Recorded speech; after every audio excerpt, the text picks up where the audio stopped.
siang dan selamat datang kembali Bapak dan Ibu di Abdi on Air, seminar online persembahan dari PT Alat Bantu Dengar Indonesia.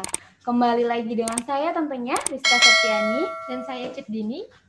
Bagaimana kabarnya Bapak dan Ibu? Semoga dalam keadaan sehat dan dalam lindungan Tuhan ya. Betul. Dan sebelum kita mulai acara ini nih Mbak Rizka, jadi ada baiknya buat subscribe dulu semua sosial media yang PT Alat Bantu Dengar Indonesia dan share ke sosial media Bapak dan Ibu. Jangan lupa ya Bapak dan Ibu ya.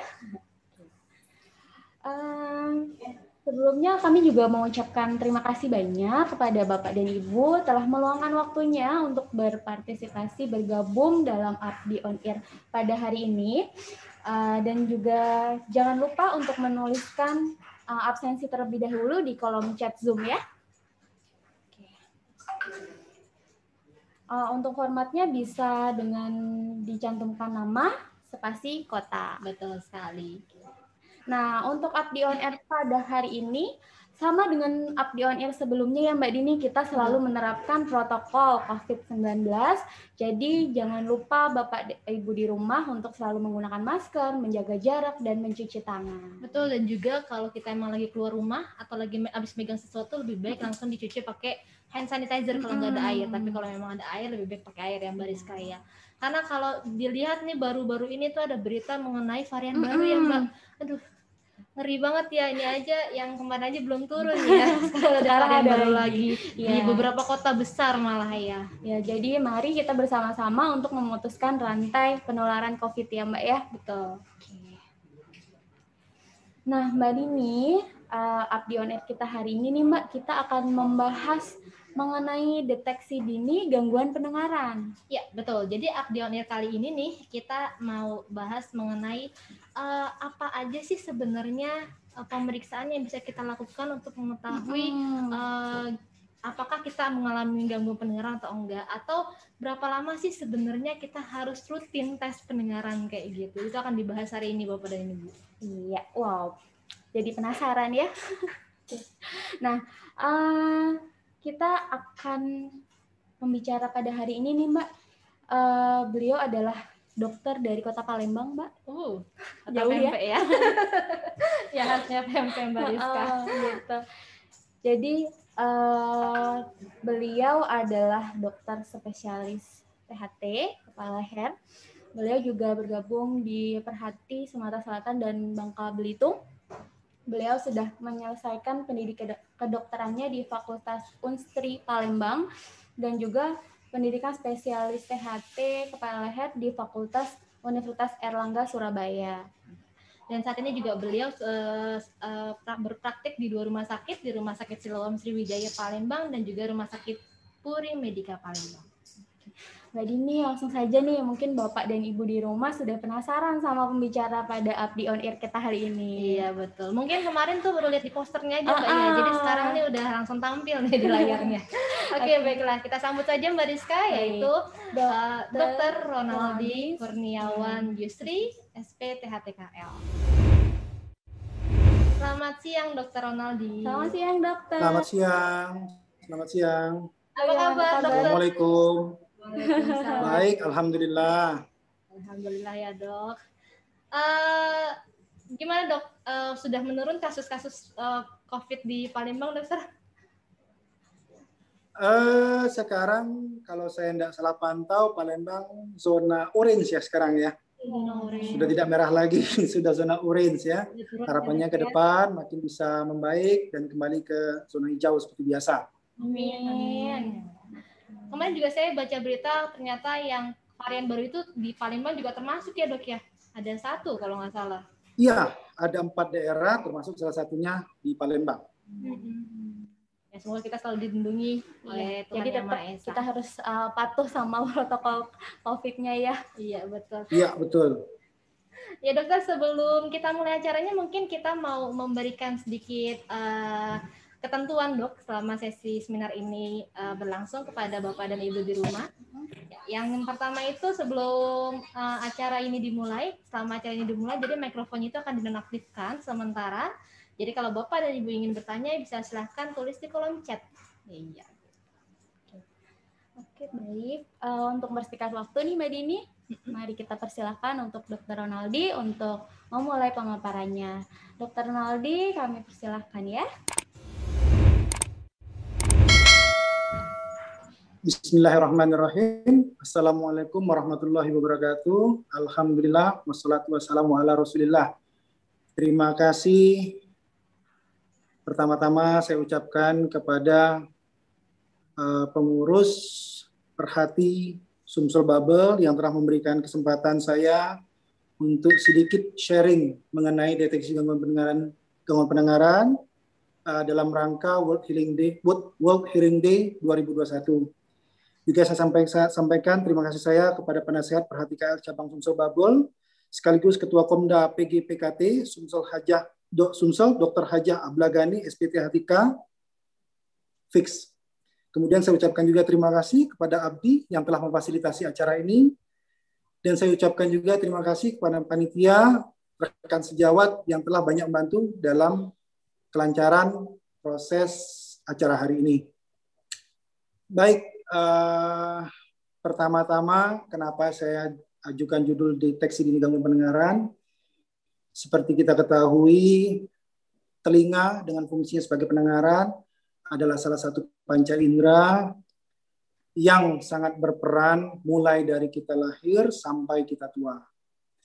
Sangat berperan pada saat kita lahir itu untuk berfungsi untuk agar kita dapat berbahasa dan berkomunikasi dengan baik.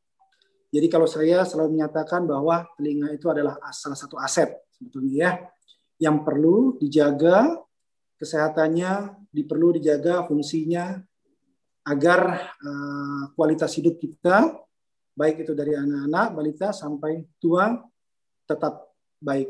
Ya. Mungkin itu saja awalan dari saya. Berikutnya akan saya langsung ke materi. Slide. Baik.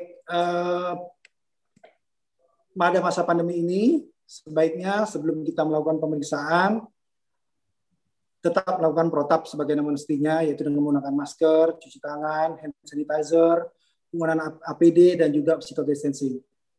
Slide. Pada masa pandemi COVID ini, kegiatan pemeriksaan sebaiknya disesuaikan dengan kondisi daerah masing-masing, fasilitas dan kegawatan masing-masing daerah. Selalu menggunakan masker, lakukan anamnesis yang jelas tentang riwayat yang berhubungan dengan COVID-19, melakukan pemeriksaan sesuai kompetensi, dan jangan lupa cek telinga, pastikan bersih sebelum tes pendengaran. Ini bermanfaat untuk menghindari penularan COVID-19, baik dari penderita maupun dari dokter sendiri yang tidak tahu apakah OO3 atau tidak. Slide. Baik, sekarang kita masuk ke materi. Siapa saja sih yang bisa mengalami gangguan pendengaran? Gangguan pendengaran bisa terjadi sepanjang usia kehidupan, mulai dari bayi baru lahir, balita, anak-anak, dewasa, maupun orang tua. Slide. Apa itu gangguan pendengaran? Gangguan pendengaran adalah terhalangnya gelombang suara masuk ke telinga sampai ke batang otak, di mana akibat gangguan pendengaran ini akan berakibat terjadi gangguan berbicara dan berbahasa. Slide. Gangguan pendengaran sendiri atau ketulian itu ada 3 tipe, yaitu tuli konduksi, tuli sensorineural, atau tuli campuran. Tuli konduksi pada orang awam sering disebut tuli tulang. Apabila ada gangguan berupa serumen, itu kotoran telinga, otitis eksternal, itu infeksi telinga luar, atresia MAE atau atresia liang telinga, atau tidak terbentuknya liang telinga, atau tidak terbentuknya liang telinga dan komponen pendengaran di telinga dalam. Kemudian otitis media akut, itu peradangan telinga akut. Otitis media ufusi adalah adanya cairan yang berada di belakang gendang telinga. Kemudian otitis media kronik atau peradangan telinga tengah yang kronik yang berlangsung lebih dari 2 bulan. Kemudian tuli sensorineural atau tuli saraf, orang awam sering menyebut, itu biasanya salah satu kasusnya adalah presbiakusis atau penurunan pendengaran pada orang tua yang tidak bisa dihambat dan bersifat degeneratif. Kemudian tuli kongenital atau tuli yang dibawa dari lahir, ototoksik atau gangguan ketulian akibat obat-obatan, ketulian mendadak, tuli karena paparan bising atau noise induced hearing loss. Kemudian tuli campuran itu biasanya disebabkan oleh otitis media kronik. Slide. Ini adalah derajat-derajat pendengaran ya. Normalnya kita kurang dari 25 desibel. Itu bila kita berada di lingkungan yang kedap suara.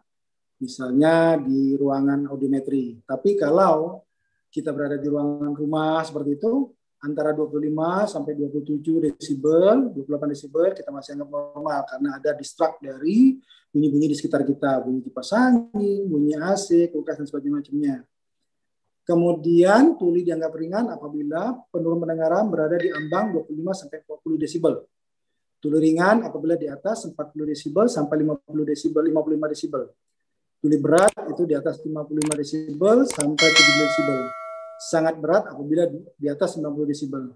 Dari diagram ini dapat kita lihat bahwa apabila di daerah lingkungan rumah, perpustakaan, ada bunyi kulkas, kipas angin dan sebagainya, itu adalah daerah di bawah kurang dari sekitar 30 desibel. Area bicara kita itu sekitarnya 30 sampai 40 desibel. Kemudian di atas 60 desibel itu ada bunyi motor, bunyi mesin vakum, ya. Kemudian yang noise-nya besar itu biasanya pada daerah lapangan pekerjaan, pertunjukan musik, gitu, ya, pabrik dan lain sebagainya. Slide.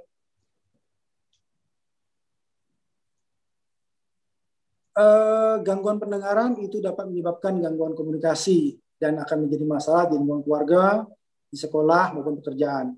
Dapat juga menyebabkan orangnya menjadi kurang percaya diri dan depresi. Ini akan menimbulkan beban bagi keluarga dan masyarakat. Inilah pentingnya dari segi ini, gangguan pendengaran, agar kita dapat melakukan tata laksana dengan segera. Karena prinsipnya pada tata laksana gangguan pendengaran, makin dini ditangani, makin meningkat kualitas hidup kita. Slide. WHO mendefinisikan 5 penyakit gangguan pendengaran yang diupayakan pencegahannya di banyak negara. 1 yaitu tuli kongenital, 2 infeksi telinga tengah kronik atau otitis media superatif kronik, kotoran telinga atau serumen, tuli akibat paparan bising atau noise induced hearing loss, kemudian tuli karena usia lanjut atau presbiakusis. Slide. Perkembangan bicara bayi kita mulai, kenapa? Karena ini penting dibicarakan, karena dari sinilah nanti kita tahu bahwa perlunya pendengaran. Usia bayi di atas 3 minggu, bayi itu biasanya hanya menangis untuk mengekspresikan rasa lapar, haus, atau ada yang tidak nyaman dengan pakaiannya.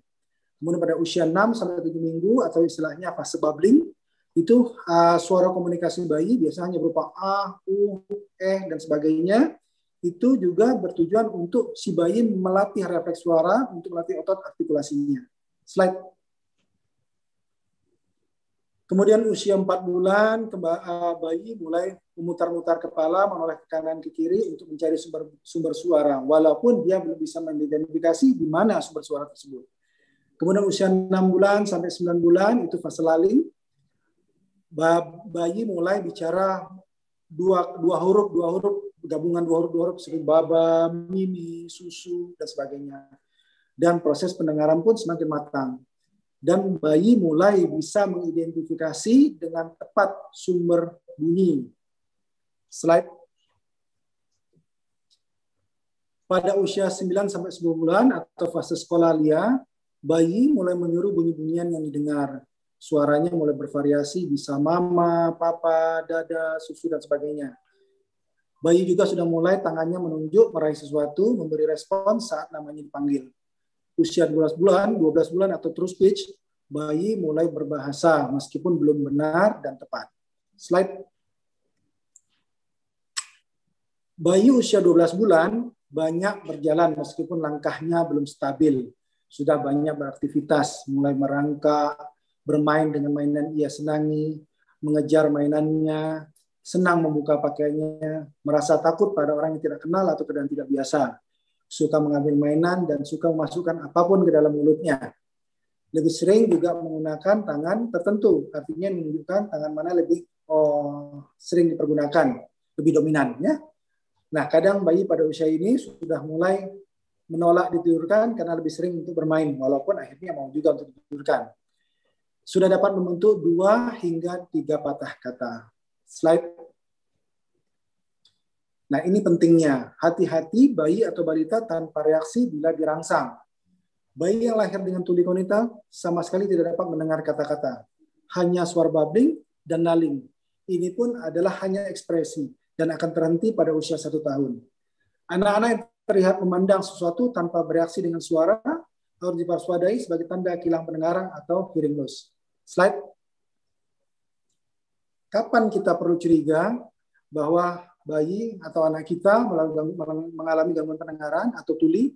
Apabila pada usia 12 bulan belum dapat mengoceh, babbling atau belum dapat meniru bunyi.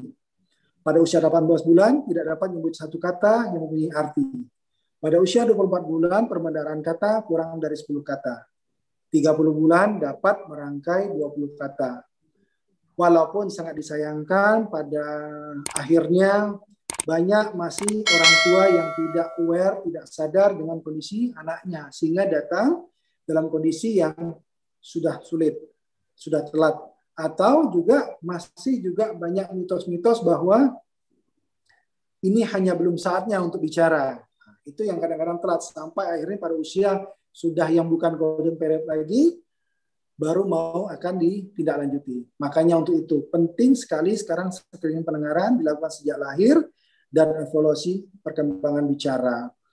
Nah, screening ini biasanya pada fasilitas kesehatan tertentu yang lebih maju biasanya sudah dilakukan pada usia sangat dini, biasanya pada usia 2 hari sampai 7 hari pasca kelahiran sudah dilakukan apabila ada fasilitas yang memang fasilitasi proses screening tersebut. Slide. Penyebab gangguan bicara dan bahasa. Gangguan pendengaran kebetulan dapat timbul sejak lahir maupun dapat disebabkan oleh berbagai hal. Ya, misalnya trauma, penyakit tertentu, dan lain-lain. Kemudian juga bisa disebabkan oleh keterbelakangan mental atau retardasi mental, misalnya pada kasus sindroma Down yang memerlukan pendidikan khusus dan terapi bicara, atau anak-anak autis, anak-anak gangguan perhatian, di mana kadang pada kasus tertentu mereka dapat mendengar tapi tidak bereaksi terhadap suara tersebut atau ada panggilan tersebut. Kemudian pada penyakit tertentu misalnya celah bibir atau langit sulit mengucapkan beberapa kata konsonan kata. Kenapa demikian? Karena memang akhirnya pada orang-orang dan cleft palate itu akan terganggu konsonan katanya. Dan juga pada penderita cleft palate yang masif, yang berat akan terjadi biasanya gangguan pada telinga tengah, bisa berupa blue ear, bisa berupa otitis media ufusi, atau berlanjut menjadi otitis media akut. Slide. Kita mulai dengan tuli kongenital atau gangguan pendengaran sejak lahir. Slide. Bayi yang mempunyai risiko tinggi terhadap gangguan pendengaran apabila dari riwayat ketulian sejak lahir yang sama pada keluarga, atau saat hamil menderita infeksi TORS atau toxoplasma, rubella, cytomegalovirus, dan herpes, atau mengalami kelainan anatomi kepala dan leher. Dan juga pada bayi dengan berat badan lahir sangat rendah, yaitu kurang dari 1.500 mg, sering sekali didapati gangguan dari pendengaran. Atau pasien-pasien atau bayi-bayi dengan hiperbilirubinemia, bayi kuning. Ini juga termasuk bisa mengganggu pendengaran karena menjadi ototoksik. Ya. Kemudian asfiksia berat, di mana oksigenisasi otak berkurang pada saat proses kelahiran karena bayi tidak langsung dapat menangis. Kemudian pemberian obat-obat ototoksik tertentu, ya biasanya golongan antibiotik, ya. Kemudian pada saat lahir mengalami gangguan distres pernapasan dan sempat menggunakan ventilasi mekanik selama lebih dari 5 hari berdasarkan penelitian. Dan atau penderita-penderita yang bayi dengan meningitis bakterial, apalagi sudah sering mengalami kejang dan sebagainya. Slide. Ini adalah alur screening pendengaran bayi baru lahir. Ini adalah alur yang idealnya sebetulnya ya. Dari sini dapat dilihat bayi baru lahir usia 2-7 hari sebaiknya sudah dilakukan pemeriksaan OAE. Nanti kita lihat pada khusus bagi pembahasan OAE. OAE ini hasilnya akan terlihat dua, yaitu pass atau river atau noise gitu ya. Nah, tapi yang paling sering adalah pass atau river. Pada pass artinya ini pendengarannya baik. Baik ini artinya tidak ada gangguan kerusakan mulai dari liang telinga sampai sel rambut luar koklea ya. Namun tetap harus diperhatikan ada tidak faktor risiko yang kita sebutkan di awal. Faktor risiko tidak ada, maka anak tersebut akan dievaluasi 1-3 bulan berikutnya dengan menggunakan ABR atau klik 35 desibel apabila mempunyai alatnya. Apabila dari klik 35 desibel dan ABR tersebut tidak ditemukan kelainan atau pas, maka tidak perlu dilanjutkan. Tapi apabila dari evaluasi 1-3 bulan ada gangguan ABR, maka sebaiknya dilakukan ABR klik plus cochlear microphonic ABR tone B 500 Hz atau SSR dan timpanometri high frequency. Bila didapati neuropotik auditorik, maka dilakukan habilitasi usia 6 bulan dengan menggunakan alat bantu dengar. Kemudian apabila OAE tersebut refer, maka bisa dilakukan OAE ulangan pada usia 1 bulan. Apabila masih didapatkan refer atau didapatkan pas, maka akan kembali seperti pas yang pertama. Tapi apabila sudah didapatkan refer, maka pada usia 3 bulan sudah harus dinilai secara otoskopik, timpanometri, OAE ulang, dan ABR. Apabila didapati hasil pas, maka tidak dilakukan tindakan lain, hanya dilakukan pemantauan, perkembangan bicara, dan audiologi tiap 3-6 bulan sekali sampai usia anak di atas 3 tahun.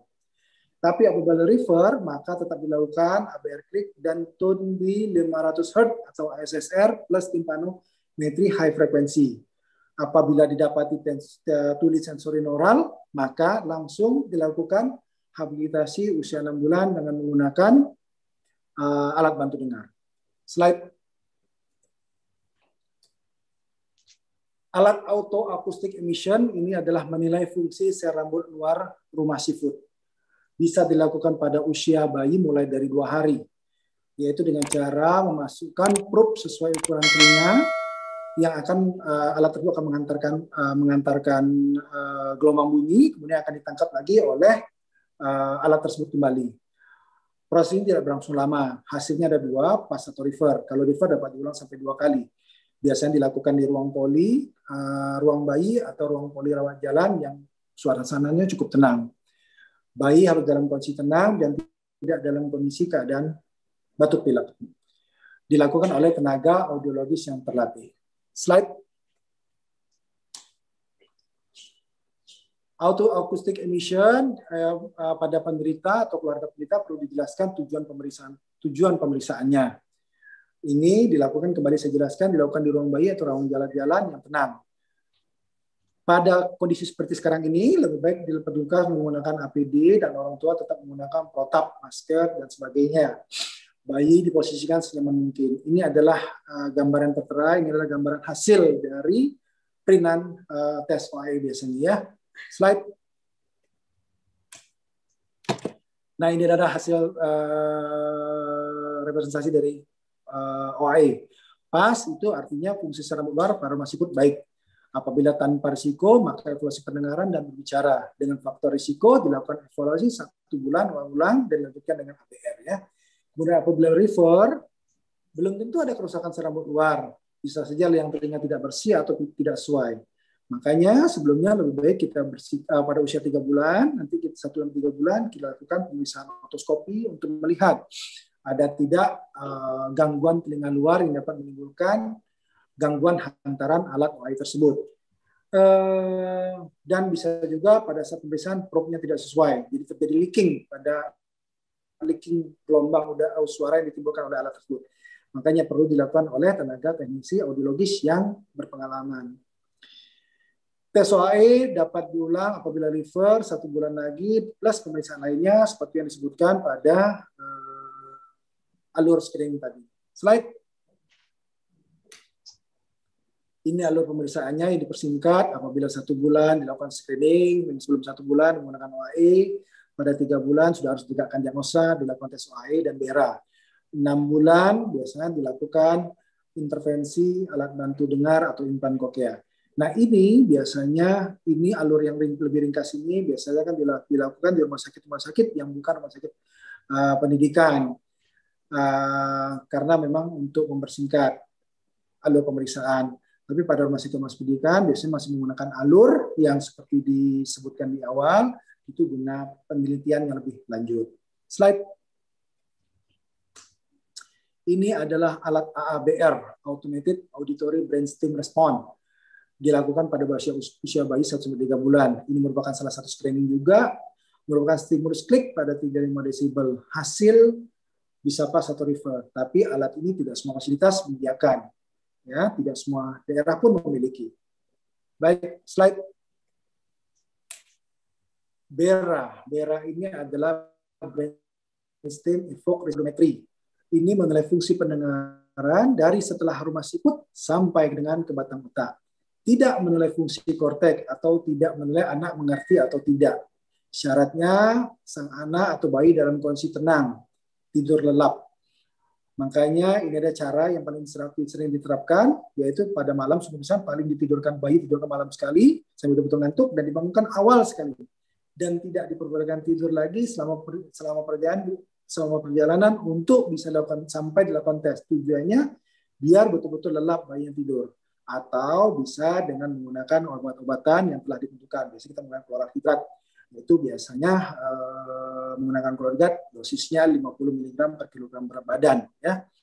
Atau menggunakan stesolid anal tube yang 5 atau 10 mili sesuai dengan berat badan dan usia juga. Oke, slide. Nah ini hasil BERA. Hasil BERA biasanya hasilnya adalah respon ada tidaknya. Yang ini adalah gelombang V. Terdeteksi intensitas berapa pada ambang dengarnya. Seperti itu, ya. Slide. Baik, kita masuk ke infeksi telinga tengah kronik atau otitis media suppuratif kronik. Slide. Otitis media suppuratif kronik masih banyak diderita pada orang-orang, terutama di daerah-daerah biasanya yang dengan fasilitas kesehatan belum baik sehingga tidak teredukasi dengan baik. Disebut otitis media suppuratif apabila ada keluar nanah dari telinga yang dengan genang telinga yang bolong. Kalau genang telinga tidak bolong, tidak disebut otitis media suppuratif, ya. Yaitu telinga keluar cairan kuning, kental, kadang-kadang berbau dan bisa bercampur darah terus-menerus atau bisa hilang timbul. Dan apabila terjadi lebih dari 2 bulan, maka kita sebut ini otitis media kronis, ya. Kalau dia otitis media akut, biasanya bisa dalam kondisi yang tidak gendang telinganya bolong, tapi sudah mengalami peradangan atau infeksi, atau dapat melihat gambaran pus di belakang telinga, atau dengan kondisi bolong pun, tapi kurang dari 1 bulan, itu otitis media akut stadium 3, biasanya kita sebut, ya. Kemudian disertai dengan nyeri telinga, kemudian pada otoskopi didapati gendang telinganya yang bolong, atau perforasi gendang telinga, disertai dengan sekret, kadang-kadang ada granulasi. Granulasi ini adalah jaringan ikat yang bisa kita lihat biasanya di retro atau di belakang dari gendang telinga. Atau dapat ditemui juga kolesteatoma. Kolesteatoma ini adalah jaringan keratin kulit yang masuk dari luar ke dalam, ya, dari luar dari liang telinga ke dalam telinga, ya. Dan apabila kita temui kolesteatoma atau granulasi di bidang THTKL, biasanya kita sudah sebut dengan boleh dibilang sebut sebagai kegawat daruratan di bidang THTKL, sehingga memperoleh tindakan yang lebih intensif lagi, bisa sampai